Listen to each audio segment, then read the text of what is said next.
September 18th, 2019, Fort Wayne, Indiana. I slid open the curtains to a pleasant sunrise that filled the 70s-era Ramada Inn room on Coldwater Road with a pink glow.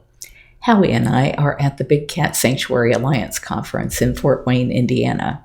I didn't want to come, but Howie thought we should continue to try and get sanctuaries to help with our federal bill. They won't, but there were actually some good speakers here yesterday, and I had a Eureka moment.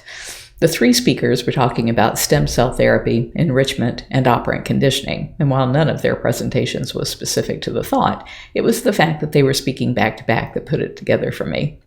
Moving cats has always been the most stressful and least time-efficient thing we do.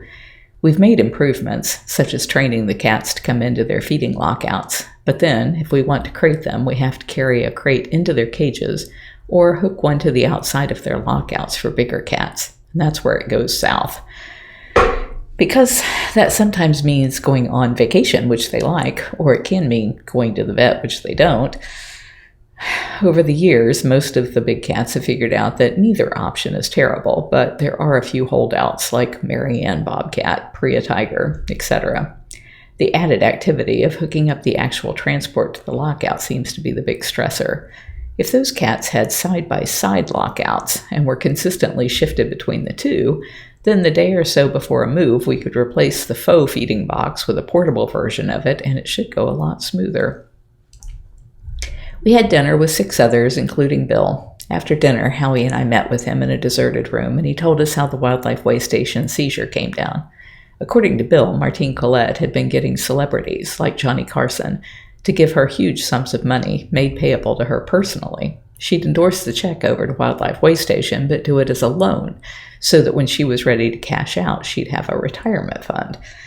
When her board tried to force her out, she tried to cash out, which brought in the state attorney on deceptive fundraising practices, and all of the government agencies piled on, with 80-plus citations for improper caging and lack of animal care. When confronted with all of this, Martine signed over ownership of the animals to the state. I'm still not clear on who owns the land, which Bill says is worth $7.5 million. The state finds themselves in a pickle, though, because Martine had 52 people on payroll, except that she apparently never paid payroll taxes or did any kind of accounting. So all 52 could claim all sorts of back pay, benefits, and such, that it would be a huge expense to the state if they were to continue anyone's employment. To avoid liability, the state pressured the board to continue fundraising and to sell off assets so they could keep the only 5 people who appeared to be doing any of the animal care. Of the 42 cats at the facility, there are still 12 there, but all but 2 tigers are just waiting for transport and have good places to go.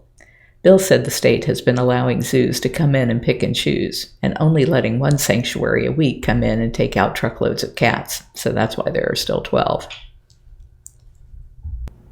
If you're enjoying my diary, please like, share, and subscribe. You can find other ways to connect to me over at bigcatrescue.org/Carole.Baskin.